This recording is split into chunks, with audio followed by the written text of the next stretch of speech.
22절부터 35절까지 31절까지 22절부터 31절까지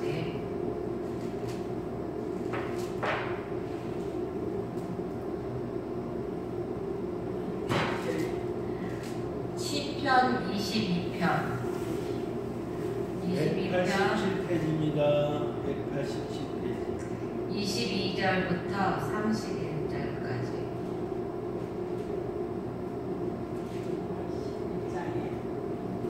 187페이지입니다. 817페이지입니다. 817. 네, 죄송합니다. 거꾸로 배웠는데.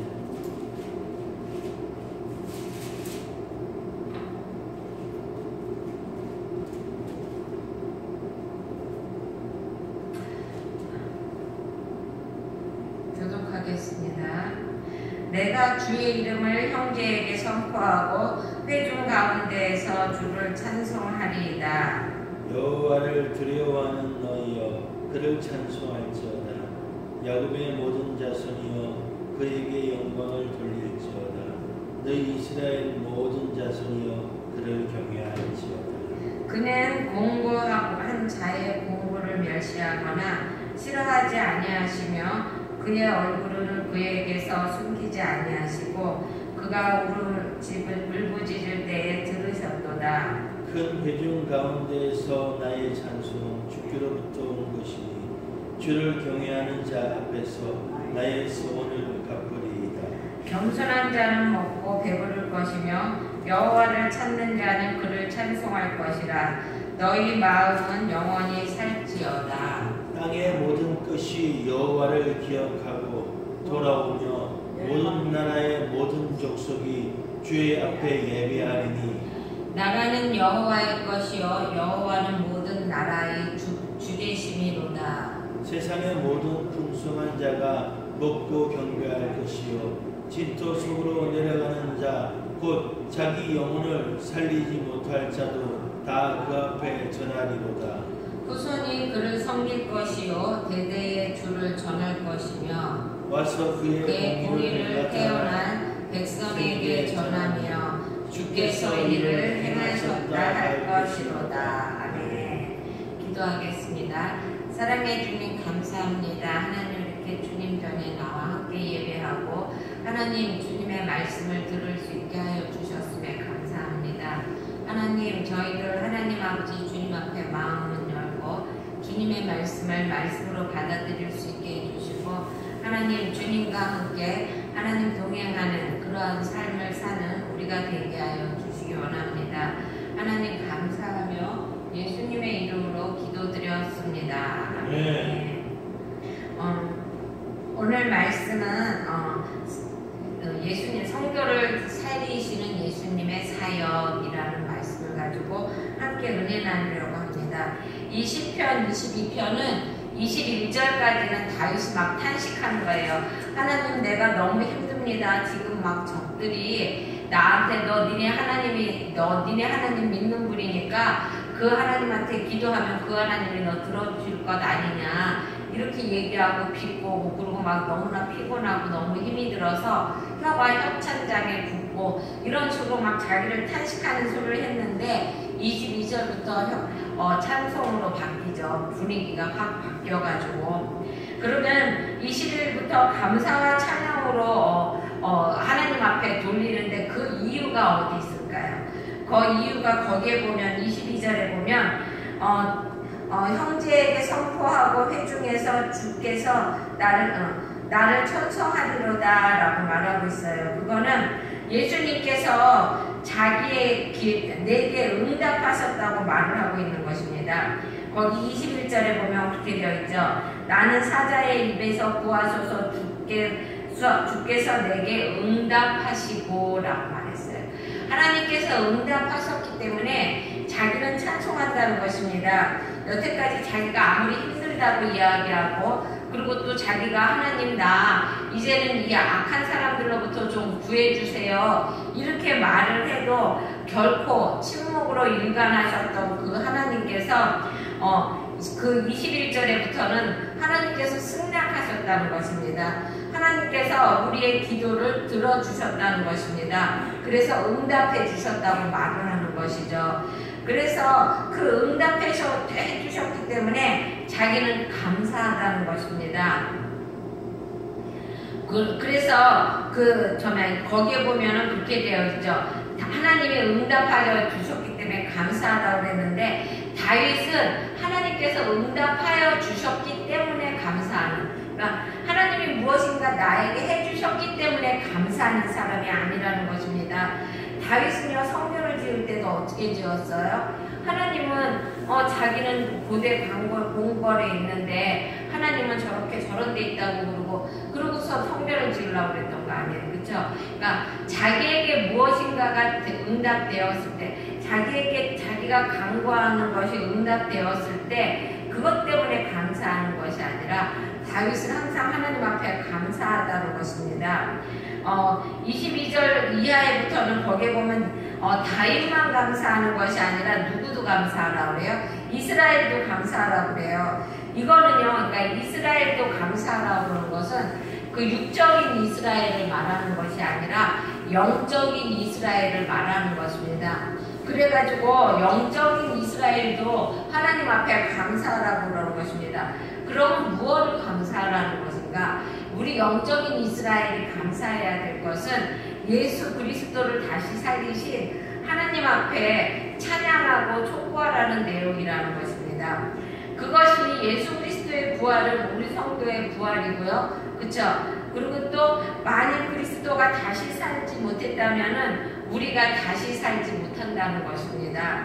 그래서 예수 그리스도가 다시 사셨기에 우리에게 부활의 소망이 있고, 또한 우리가 죄의 권세에서도 해방될 수 있었던 것이라는 것이죠. 또 천국을 영원한 기업으로 차지할 수 있는 소망도 우리가 가질 수 있게 되었다는 것입니다. 하나님께서 예수님을 십자가에 못 박게 돌아가시게 하시고, 그리고 또 그 예수님이 다시 부활하셨기 때문에 우리도 부활의 소망이 있는 것이고요. 그리고 또 예수님께서 그 다시 부활하시고 우리도 부활하셨다는 소망이 있기 때문에 우리가 천국을 우리 것으로 우리가 가질 수 있게 되었다는, 천국을 소망할 수 있게 되었다는 것입니다. 그리스도를 다시 살리신 하나님의 사역은 성도들이 영원히 찬송할 제목이다. 우리가 영원히 찬송할 그러한 이유가 무엇이냐면 예수 그리스도가 다시 사셨기 때문이라는 것이죠. 그래서 우리의 입에서는 그에 대한 찬양이 영원히 끊이지 말아야 한다는 것입니다. 우리의 입술의 노래의 중심은 그리스도의 부활이 되어야 한다는 것이죠. 거기 25절에 보면은 그렇게 되어 있어요. 큰 회중 가운데서 나의 찬송은 주께로부터 온 것이니 주를 경외하는 자 앞에서 나의 서원을 갚으시리라 라고 말하고 있어요. 다윗은 자기가 서원한 것을 갚겠다고 말을 합니다. 우리는 다윗이 어떠한 것을 서원했는지 그 내용은 알지를 못해요. 그렇죠? 하지만 그것을 갖겠다고 말하는 것입니다. 그런데 다윗은 아까도 내가 말했지만 조건적인 신앙을 가진 사람이 아니라는 것이죠. 그는 자원하는 사람이라는 것입니다. 우리가 하나님 앞에 서원을 할 때는 언제 서원해요? 네? 하나님 앞에 서원할 때, 우리가 하나님 앞에 무엇인가를 이루어주기를 원할 때, 그럴 때 우리가 하나님 앞에 서원하잖아요. 그렇죠? 그래서 하나님, 내가 이러한 것을 들어주시면 내가 하나님 앞에 이것을 하겠습니다. 이렇게 하는 것이 서원이잖아요. 그렇죠? 그래서 그 입다도 그랬잖아. 그렇죠? 입다가 그 암몬 사람들과 싸울 때 무엇을 서원했어요? 하나님, 내가 여기에서 승리하게 해주시면 내가 나중에 집에 들어갔을 때 제일 먼저 나를 반겨주는 사람을 하나님 앞에 바치겠다고 얘기하잖아요. 그렇죠? 그런데 제일 먼저 나온 사람이 누구예요? 딸이에요. 딸. 그래갖고 어떻게 했어요? 그 딸을 하나님 앞에 바쳤잖아요. 그렇죠? 이와 마찬가지로 하나님 앞에 서원이라는 것은 무엇인가 조건을 내걸고 하는 것인 줄 많은 사람들이 알고 있는데 그게 아니라는 것입니다. 민수기 30장에 보면 서원에 관한 규례가 많이 나오는데 거기에는요 어디에도 조건적인 서원이 나와 있지 않다는 것입니다. 모두가 서원은 자원적으로 하는 것이에요. 서원이란 본래가 자원적으로 하는 것이라는 것을 우리는 기억해야 된다는 것입니다. 그분은 예수님은요 하나님은 모든 걸 다 가지셨어요. 안 가진 것이 없는 분이에요. 근데 부족한 것이 없는데 우리가 우리의 어떠한 무엇을 하나님과 거래하기를 원한다면 그것은요 하나님의 은혜를 모르는 것이에요. 모독하는 것이에요. 그렇죠? 그리고 또 하나님을 멸시하는 거죠. 하나님이 부족한 게 있어서 하나님 내가 이거 해줄 테니까 나 이거 들어주세요. 이렇게 조건부로 하나님 앞에 하는 것은 아니라는 것입니다. 인권은 하나님의 피자물로서 조건이 아니라 당연한 의무로서 감사하는 마음으로 하나님을 위하여 일해야 한다는 것이에요. 그러니까 우리가 하나님 앞에 무엇인가를 할 때에는 하나님 앞에 조건부가 아니라 하나님이 나에게 그 많은 것을 주셨기 때문에 당연히 이것을 하나님 앞에 드린다는 마음으로 해야 한다는 것입니다. 우리는 어떠한 경우에도 하나님 앞에 조건을 내세워서는 안 된다는 것이죠. 조건을 내세울 수가 없는 것이죠. 우리가 어떻게 하나님 앞에 조건을 내세울 수가 있겠어요. 그렇죠? 하나님이 죄인된 우리를 살려 주셨는데 그것만으로도 정말로 큰 은혜고 그것만으로도 우리가 갚을 수 없는 것인데 무슨 조건을 내세우겠어요. 그렇죠? 그러니까 조건을 내세우는 것보다 하나님의 자비에 호소하는 것이 더 합당하다는 것입니다. 그러니까 하나님 나를 긍휼히 봐주세요. 하나님 나를 불쌍히 여겨주세요. 연약한 우리들을 불쌍히 봐달라고 그러면서 하나님 앞에 자원하는 마음으로 서원하는 것이지 하나님 앞에 무엇인가 조건을 내걸고 하나님 내가 이거를 이렇게 했으니까 이거 해주셔야 됩니다. 이런 식으로 해서 서원을 해서는 안 된다는 것입니다. 그러니까 여러분이 이러한 것을 명심하시기 바랍니다. 거기 26절에 보면 그렇게 되어 있어요. 겸손한 자는 먹고 배부를 것이며 여호와를 찾는 자는 그를 찬송할 것이라. 너희 마음은 영원히 살리어다 라고 말하고 있어요. 겸손한 자는 배부른다고 말하고 그랬어요. 여기에서 겸손한 자란 이 세상에 그 어떤 것도 의지하지 않고 오직 하나님만을 의지하는 사람, 그런 사람을 의미하고 있는 것입니다. 그래서 이러한 자들은 먹고 배부르게 된다는 것은 그들의 삶이 만족을 누리게 된다는 것이죠. 그렇습니다, 여러분. 하나님은 당신만 의지하는 자는 만족하게 하신다는 것이죠.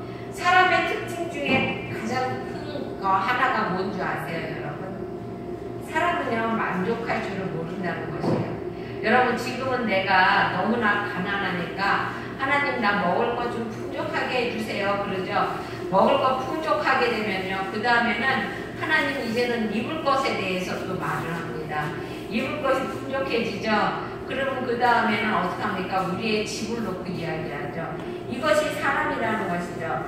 사람은요 만족할 줄을 모른다는 것입니다. 그래서 잠언 27장 20절에 가면 음부와 유명은 만족함이 없고 사람의 눈도 만족함이 없느니라 라고 말하고 있어요. 사람은요 이걸 이렇게 잘해주면은 그걸 잘해주는 것에 처음엔 감사해요. 그렇죠? 그러다가 나중엔 어때요? 그거보다 더 큰 거를 바라게 된다는 것이죠. 그래서 전도서 5장 10절에 보면 은을 사랑하는 자는 은으로 만족함이 없고 풍부를 사랑하는 자는 소득으로 만족함이 없나니 이것도 헛되도다 라고 말하고 있어요. 사람은요 만족할 줄을 모른다는 것이에요. 그 어떤 것에도. 여러분, 사람이 만족에 이르는 것은 소유가 많고 적음에 되는 것이 아니라는 것입니다. 사람이 아무리 많은 것을 가지고 있어도 그 안에 하나님이 없으면 만족함이 없다는 것이에요. 제가 그 전에 거여동에 있었을 때 사업 쫄딱 망해가지고 그때 거여동에는 그런 집도 있었어요. 보증금 500에 그때 한 달에 30만 원인가 집세가 15만 원인가 그랬던 집에서 살고 있었어요. 그때는 정말 너무 돈이 너무 없어가지고 맨날 같이 그때 큰 빅교에 가면은 그 교회는 아침에 6시, 7시에 가면 아침을 먹을 수 있고요. 12시에 가면 점심을 먹을 수 있고, 그리고 저녁 6시에 가면 저녁을 먹을 수가 있어요. 그 교회는, 거기는 목사님이 항상 그 시간에 밥을 잡수시면서 그 시간에 오는 사람은 누구든지, 그러니까 어떤 사람은 직장 생활 하면서도 12시만 되면 밥 먹으러 불러와. 그렇다. 교회는 아무나 와서 밥 먹을 수 있는 곳이에요. 그러니까 괜찮은 거예요. 밥은. 교회는 하나님이 다 주신 음식으로 먹는 밥이기 때문에 그 목사님이 항상 그러셨어요. 그래갖고 아침, 점심, 저녁을 다 교회에서 해결했어. 그때. 그랬는데도 그 하나님의 은혜가 너무 크니까요. 내가 부족한 게 없더라고요. 너무나 만족한 거야. 가끔 가다가 무슨 그때는 이제 내가 뭐를 했냐면은 그 직장이 있다고 그래서 가보면은 맨날 뭐냐면은 그거예요. 다단계.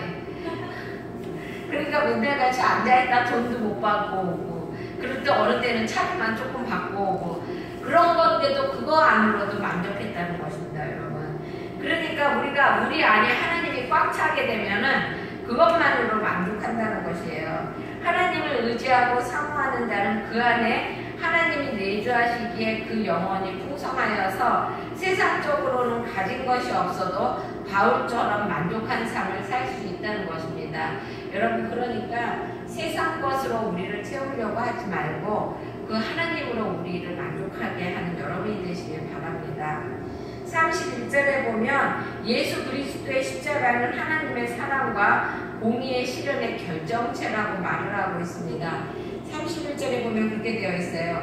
와서 그의 공의를 태어날 백성에게 전하며 주께서 이를 행하셨다 할 것이다 라고 말하고 있어요. 와서 그 공의를 장차 날 백성에게 전함으로 주께서 이를 행하셨다고 할 것이로다 라는 말로 시인이 마무리를 하고 있는데요. 여기서 말하는 공의란 무엇을 말하는 것일까요? 그 공의란 하나님의 구원의 역사를 말하고 있는 것입니다. 우리는 흔히 구원을 하나님의 은혜라고 말하잖아요. 그렇죠? 은혜의 선물이라고 말합니다. 우리 구원은 분명히 하나님의 은혜의 선물인 건 맞아요. 그렇죠? 구원은 하나님이 우리를 사랑하셔서 은혜로 거저주셨다는 것입니다. 우리는 죄인으로서 받을 만한 자격이 없지만 하나님은 우리에게 조건 없이 은혜로 구원을 주셨다는 것입니다. 죄인에게 구원의 은혜를 베푸신 사실이 보여주듯이 하나님은 사랑의 주라는 것이에요. 여러분, 우리가 나한테 상처 입힌 사람도 때로는 그 사람을 용서하기가 힘들잖아요. 그렇죠? 그런데 죽을 수밖에 없는 우리, 정말 우리한테 죽을 죄를 지은 사람이 아니라 상처를 입힌 건데도 그거를 용서가 잘 안 되는데 죽을 수밖에 없는 우리에게, 그렇죠? 죽을 수밖에 없는 우리를 사랑하셔서 하나님께서 우리를 구원해 주셨다는 것, 이것은 하나님의 사랑이 그만큼 크다는 것이라는 것이죠. 공의는 사랑과 더불어 하나님의 절대적인 속성입니다, 여러분. 그래서 하나님은 죄에 대해서 절대로 용납하실 수가 없는 것입니다. 그래서 어떻게 하셨어요? 그 죄의 싹은 뭐예요? 죄의 싹은 죽음이에요, 여러분. 죄의 싹은 죽음인데 죽음을 통해서만이 우리의 죄가 없어지는데 그렇게 할 수가 없잖아요, 그렇죠? 그래서 하나님은 어떻게 하셨어요? 우리의 죄의 값을 받기 위해서 예수 그리스도를 보내셨다는 것입니다. 예수 하나님의 공의의 속성상 죄의 값은 반드시 치러야 하는데 하나님이 우리를 너무 사랑하시는 거예요. 우리를 너무 사랑하니까 우리를 죽일 수가 없는 것이에요. 그래서 대신에 예수님을 보내셨다는 것입니다, 여러분. 그러니까 그 예수님의 사랑으로 우리가 하나님의 자녀도 되고, 그리고 또 죄로부터 해방도 될 수 있었던 것이죠. 예수 그리스도의 십자가에는 죄인을 향한 하나님의 애절한 사랑이 담겨 있다는 것입니다. 동시에 거기에는 죄를 결코 용납할 수 없는 하나님의 공의의 진노가 내재되어 있다는 것입니다. 그러므로 우리는 예수 그리스도의 십자가를 생각할 때마다 죄인들을 향한 하나님의 무한한 사랑을 기억해야 하고 그리고 또 감사해야 된다는 것입니다. 그리고 또한 자기의 독생자를 희생시킬 만큼 죄를 결코 용납하시지 않는 하나님의 공의를 우리는 항상 기억해야 된다는 것입니다. 그거를 기억하고 우리는 항상 하나님 앞에 죄를 멀리하는 삶을 살아야 한다는 것입니다. 여러분, 모든 성경의 사실은 하나님의 감동으로 기록된 것이에요. 그렇죠? 그래서 절대 진리라는 것입니다. 그리하여 성경의 모든 말씀은 다 한치의 오차도 없이 성취될 것이라는 것입니다. 이미 예언의 대부분은 성취되었고 또 아직 성취되지 않은 것도 정확하게 성취될 것이라는 것입니다. 그러므로 우리는 성경을 절대 진리로 믿고 그리고 또 그 말씀에 따라서 우리의 삶을 살아가야 한다는 것입니다. 항상 하나님 앞에 감사하는 마음을 가져야 하는 것이고 그리고 또 하나님은 항상 공의의 하나님이니까 항상 하나님 앞에 죄를 짓지 않고 항상 죄를 멀리하는 여러분의 삶이 되기를 주의 이름으로 축원합니다. 기도하겠습니다. 사랑해 주님 감사합니다. 하나님, 우리는 주님이 가난한 사람인 줄 알고 가난한 분인 줄 알고 하나님 무엇인가 조건을 걸고 서원을 합니다. 하나님은 그 조건이 없어도 능히 하나님 아버지 살아갈 수 있는 분이며 또한 세상을 지배할 수 있는 분인데 하나님, 우리는 조건을 겁니다. 하나님, 우리의 그러한 마음을 용서하여 주시옵고 이제는 서원을 하듯 하나님 주님 앞에 헌금을 하듯 항상 주님의 그 은혜가 감사해서 드려지는 감사와 서원이 되게 하여 주시기 원합니다. 또한 서원한 것은 반드시 하나님 아버지 반드시 이행할 수 있는 우리가 되게 하여 주시기 원합니다. 하나님, 오늘도 하나님 주님 앞에 하나님 우리의 마음을 내놓고 또한 하나님 공의의 하나님이심을 알고 죄를 멀리하는 우리들이 되게 하여 주시기 원하며 예수님의 이름으로 기도드렸습니다.